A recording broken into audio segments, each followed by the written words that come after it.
Good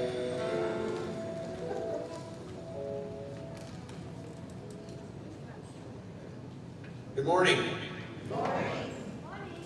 Only about 3 people out of you all said good morning. Good morning. Good morning. That's better. We'd like to welcome you to Hillside Church here in person and live on Facebook. We're so glad you're here this nice, cool autumn morning. Just a few announcements we got for you this morning. Tomorrow is our second Monday meal, so if you are available to help with that, they would appreciate all the help they can get with deliveries and things. Also this evening at 5:30 is our Hillside Youth group. And last week we had about 29 youth that showed up, stayed social distance, and everybody I talked to said they had a real good time. So if you know anybody 6th to 12th grade that wants to come out for a youth group tonight, we're going to talk about Zacchaeus because he was a wee little man. And so the only other announcement I got is Susan Carey is working on a trunk or treat on October 31st. And so if you would like to be a part of a social distance community trunk or treat, please see Susan. Whether you want to decorate your car or maybe donate candy or something, get involved with that. See Susan as she's working on trying to put that together. Other than that, if you would stand and let's start worship.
I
that you would have reached down and wiped all my tears away. Step dancing again, once again. I see it and it's still raining. And as the thunder rolls, I pray, whisper through the rain, I'm living. As your mercy falls, I praise your name, praise again, and takes away. And I'll praise you in the storm, and I will lift my hand. You are who you are, no matter where I am. Every tear I've cried, you hold in your hand. Never left my side, though my heart is torn. Praise you in this storm.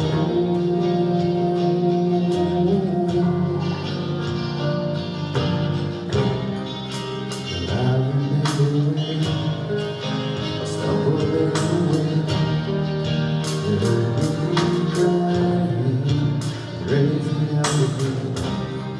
My strength is almost gone, but can I carry on if I can't find you? As the thunder rolls, I barely whisper through the rain, I'm praying. As your mercy falls, I raise my hands, praise the God again, and takes away. And I'll praise you in this storm, and I'll lift my hand. You are who you are, no matter where I am. Every tear I cry, you hold in your hand. Never left my side, though my heart is torn. Praise you in the storm.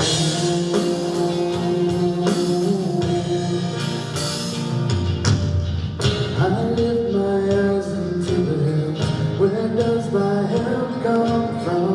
My help comes from the Lord, the maker of heaven and earth. I lift my eyes into the hills. Where does my help come from? My help comes from the Lord, the maker of heaven and earth.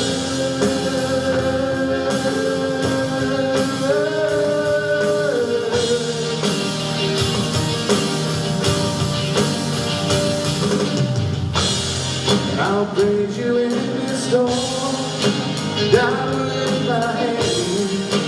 You are who you are, no matter where I am. Every tear I cry, you hold in your hand.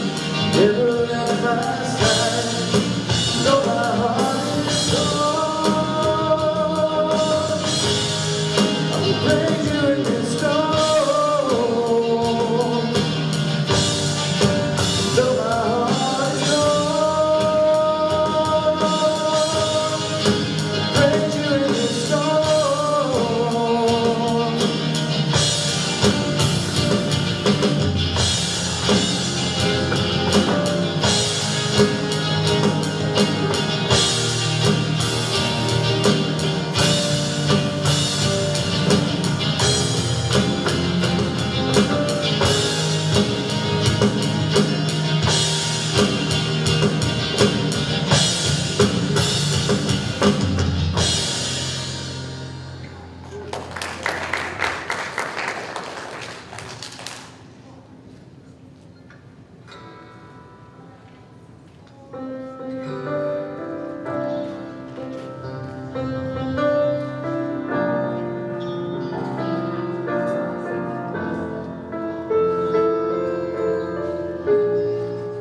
Take me to the King.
ministry is a wonderful gift and talent. Thank you so much for sharing your gifts and talents. It's amazing because that is not one gift I got at all. So that's way to let your light shine. Sorry, they shouldn't put people up here that work with kids. For some of you that don't know me, I'm Jenny White. My family and I have attended here for 10 years. I've been on staff for 8. Very blessed and honored to be up here today. Will you pray with me? Gracious God, give us humble, teachable, obedient hearts, that we may receive what you reveal and do what you command. Amen. We all have hurts and pains in life, heartaches. Some are more evident than others. So I want you to look to your left and look to your right. Some people sitting close to you may know, some people you don't. But can you tell by just whoever you're sitting near that there's hurts and pains in their lives? We can't usually tell by looking at somebody, because as humans, sometimes we're good at hiding it, sometimes we're not, but that's something that we don't always share. What we feel, what's going on. Having fear and doubts, usually. So, recently I experienced some heartache in my life. I received something I'd never experienced before. A 2 weeks notice. A phone call that I was expecting it to be a job offer was actually, we're not offering you a job and you have 2 weeks. The work I did was being absorbed by the bigger company coming in, and so I was no longer needed. It really was hard to hear those words, because when they didn't say I was no longer needed, but that's how I felt. It felt like my identity was being taken away. It felt like I was questioning everything I did for the past 23 years in that occupation. You feel a little bit of alone, and not knowing where you're going to go and what you're going to do. And each day is hard. Maybe you're like me. Maybe you've experienced something unexpected that you had no control over. You weren't prepared for it. So it's a challenge to control your thoughts and your thinking and be positive in the situation. You even put one foot in front of the other. Because it's hard to leave a past behind and walk into a new future. Especially one you didn't choose. Especially a timing you didn't choose. It makes us angry because we can't change the situation. We had no control to begin with.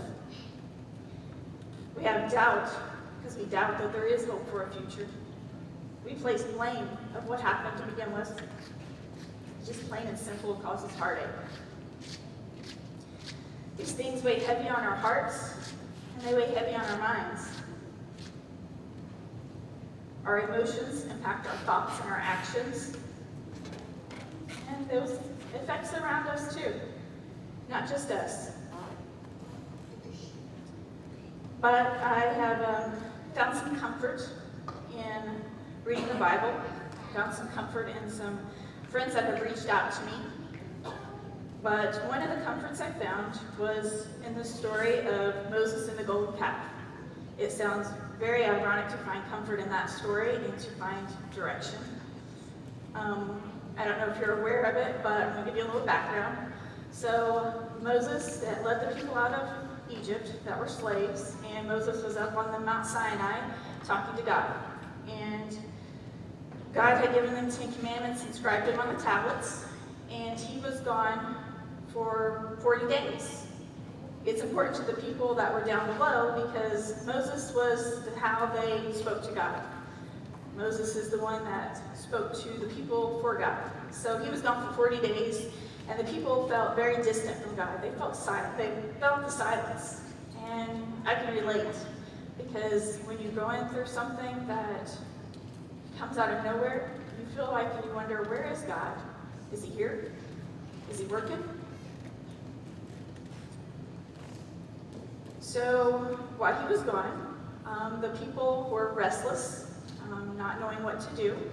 So they went to Aaron, who was also a priest, and was there with them in Egypt. And they said, Moses, where is he? Where is this guy? He's gone. So can you make us a god? So Aaron said, yeah, bring me all your gold. And he said, I'll make you something. So he made them a golden calf. So before you go thinking it's the silliest thing you've ever heard, that a god was a golden calf, it is very silly. I agree, because I'm sitting here thinking, really? A golden calf of all things? But they slipped back to something they felt was comfortable and something they knew. Because back in Egypt, it's believed that the god of a mediator was a calf. So they slipped back to comfortable, what they knew, and they were there worshiping a calf. And you know, I remember the first time I ever heard this story, I thought, wow, a calf, that's pretty sad that these people are going to worship a calf rather than God. But once I experienced what I did, you don't always think straight. You don't always have your mind in the right place. And sometimes it's easier to look at other things than to look at what is good and true.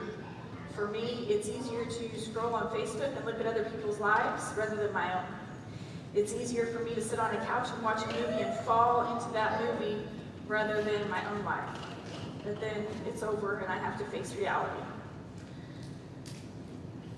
So in Exodus 32, starting at verse 7, God spoke to Moses, and he said, go down there. Your people, whom you brought from the land of Egypt, have fallen to pieces. In no time at all, they've turned away from the way I've commanded them. They made a molten calf and worshipped it. They've sacrificed to it and said, these are the gods, O Israel, that you brought from the land of Egypt. So right then and there, they had broken the first 2 commandments. To love no one more than God, and to have nothing more important than your life with God. As we think, wow, they have these commandments and led by God, how could they do that? It's easy to do that, especially when you live in a world that doesn't tell you that, a world that doesn't speak that language. God said to Moses, I looked at these people. Oh, what a stubborn, hard-headed people. Let me alone now. Give me my anger, free rein to burst into flames and incinerate them. But I'll make a great nation out of you. Moses tried to calm his God down. He said, why, God, would you lose your temper with your people? Why? You brought them out of Egypt in tremendous demonstration of power and strength. Why let the Egyptians stay? He had it in for them. He brought them out here so he could kill them in the mountains, wipe them off the face of the earth. Stop your anger. Think twice about bringing evil against your people. Think of Abraham, Isaac, Israel, your servants, to whom you gave your word, telling them, I will give you many children, as many as the stars in the sky.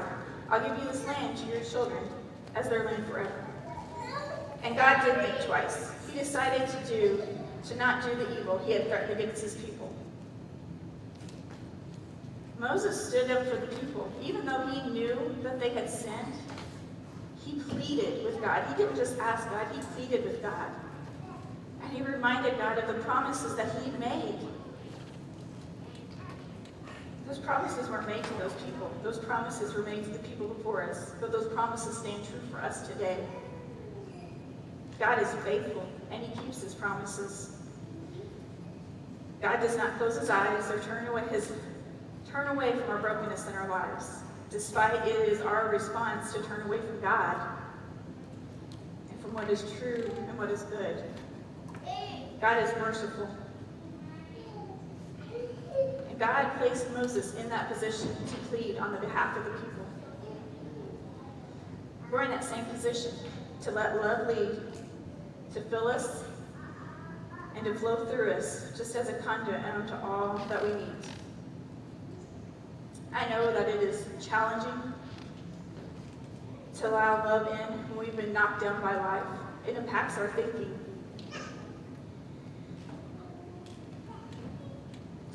But now in Philippians, let's gain a little wisdom and encouragement from Paul when he wrote the letter to the Philippi. Don't worry or fret. Instead of worrying, pray. Let the petitions and praises shape your worries into prayers, letting God know your concerns before you know it. A sense of God's wholeness, everything coming together for good, will come and settle you down. It's wonderful what happens when Christ displaces worry at the center of your life. See, the Israelites were worried. And instead of them speaking that, they just went to Aaron and said, just make us a new god. Their worry went to the shape of a golden calf. I hope that your worry can go into the shape of a cross. Summing it all up, friends, I'd say you'll do best by filling your minds, meditating on true, noble, reputable, authentic, compelling, gracious, the best, not the worst, the beautiful, not the ugly, things to praise, not things to curse.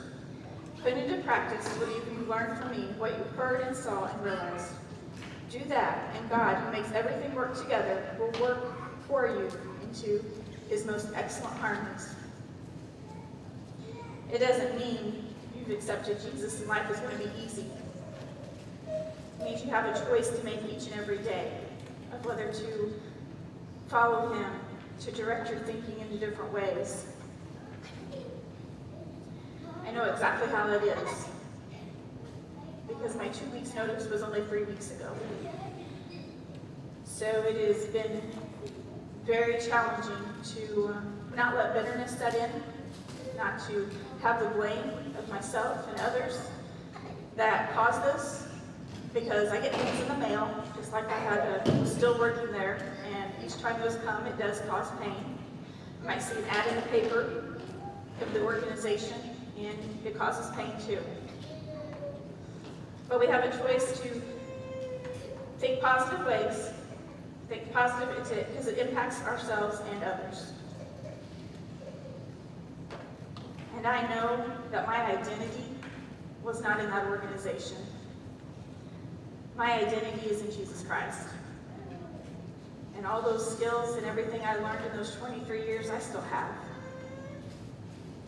That history, it's still in my heart. It's still a part of me. It's not gone. But what about you? What are you thinking right now? What is something in your life that you need to reset your mind to? How can you turn your thinking to anything that is true and beautiful? Will you trust that God has a bigger purpose in your life than your current circumstances? Will you make the choice to reset your thinking, to allow love in your life, and to let it flow onto others in your life? I want you to take a moment and consider what would happen. Consider what would happen if you reset your thinking,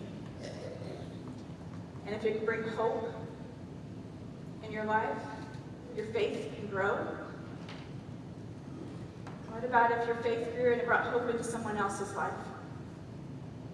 All with just a reset of your thinking. What if you let love in and allowed God to use you to plead for somebody else? Or maybe you just need to plead for yourself. So no matter what the circumstances, our identity is in Jesus Christ. God is love, and love is a choice. It's not a feeling, because it was out of his great love for us that God gave his one and only Son. So what would it look like if you chose love despite your circumstances, especially if you don't feel it? Will you pray with me? Father God, I pray that you will help us to make the choice to reset our thinking to things that are true and noble, reputable, authentic, compelling, gracious, the best, the beautiful, things to praise. May we think on these things. Amen. As the praise team is preparing their next song, I invite you to sit in this moment and just reflect on the words you've heard, reflect on the words of the song, and just listen for God.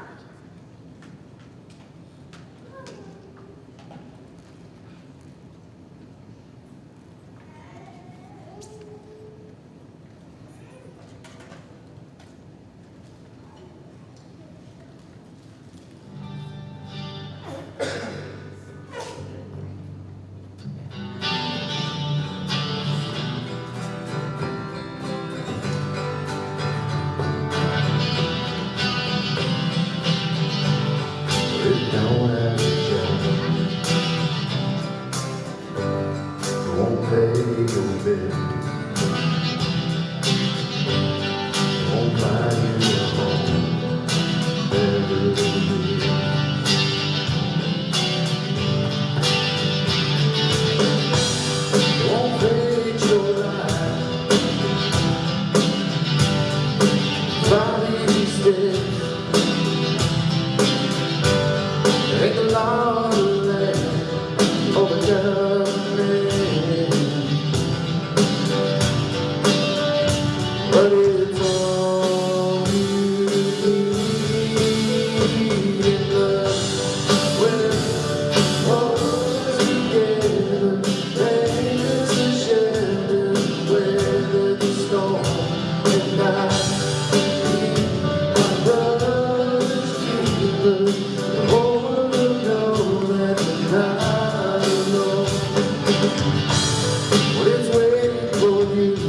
gonna be alright. It's gonna be alright.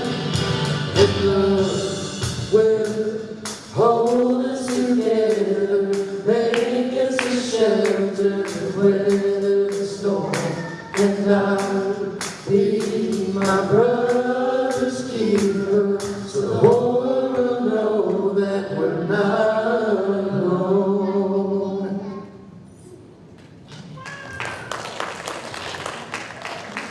I want to invite you now into a time of prayer. I mentioned in first service that, some people have a very disciplined prayer life and others not so much. And we recognize that this may be the only time in your week that you are really still before God and to share your heart with Him. And we want to make space for you to do that. And so this is your time to give to God whatever's on your heart, your burdens, your joys, those that you are concerned about. Lift those names and those circumstances to Him, and then we will come back together in just a couple of minutes and pray together.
Holy and gracious God, we pause for just a few moments today to offer you our hearts, because we know that we can trust you with them. Your word and our experience proves to us that you are who you say you are, that you are good, that you are love, that you are mighty and powerful, that you are just, that you are full of mercy, and that you are our true hope. You are really our only hope. And God, we adore you. We are here to sing that to you, that we adore you. We worship you. We praise you, because you alone are worthy. And all of those other things that we give our attention to, they pale in comparison to you. And we ask your forgiveness today, Lord, because we know how often our thoughts and our words and our actions go in a direction other than towards you. And we know that because you do love us, because you are a merciful God, that when we come to you with repentant hearts, that you forgive us, that through the blood of your Son, Jesus, you made a way. And we are so grateful. Father God, our lives, they are messy. And our world is messy, and it is so easy for us to get caught up in that, for our eyes and our minds to remain focused on that. We get caught up in our fear, and we get caught up in uncertainty of wanting answers now and not always having those answers. And Lord, you know we get caught up in the political rhetoric right now. And sometimes we get caught up in the social media rants, and we get caught up in just the circumstances of life. And it's so easy for our minds to get caught in traps of untruth, of all of the things that the world is telling us that are contradictory to what you tell us. And so we're just asking today, Father, that you would show us a better way. Would you help us, Lord, to remember the words of Paul that Jenny shared today? His words to keep our minds set on what is true, what is honorable, what is right, what is pure, what is lovely, what is admirable, to keep our minds, to keep our thoughts, to keep our eyes fixed on you and you alone and the truth that we see in your Son, Jesus. And may we remember that in doing so, that you bring peace to anxious hearts. That in doing so, you bring comfort to those who are mourning today. That in doing so, you bring endurance to those who are fighting some kind of battle. And that in doing so, you bring healing to all kinds of brokenness, to physical brokenness, to spiritual brokenness, to emotional brokenness. And God, we ask all of these things for ourselves, but we also ask them on behalf of those whose names and circumstances we've lifted to you. We ask for your presence to be felt. We ask for your blessing today and on each day ahead. And so we now come before you in grateful humility, and we speak those words that your Son Jesus taught us so long ago, saying, Our Father, who art in heaven, hallowed be thy name. Thy kingdom come, thy will be done, on earth as it is in heaven. Give us this day our daily bread, and forgive us our trespasses, as we forgive those who trespass against us. And lead us not into temptation, but deliver us from evil. For thine is the kingdom, and the power, and the glory forever. Amen. Is it time to sing again? Would you stand up and let's worship our awesome God as we close today?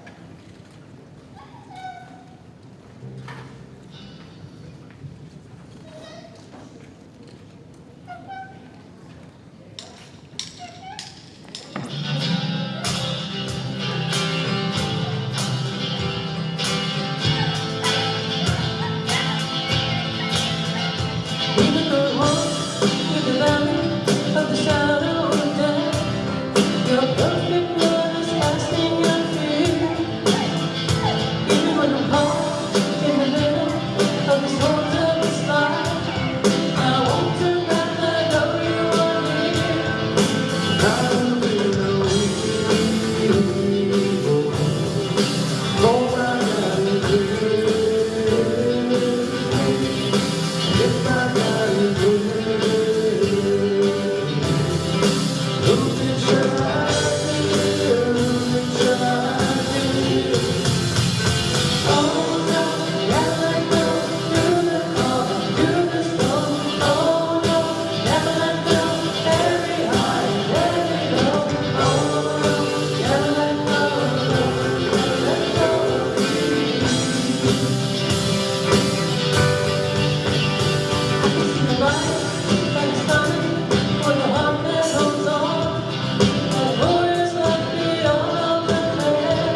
is good and true. Know that God loves you and cares for you. Have a great week.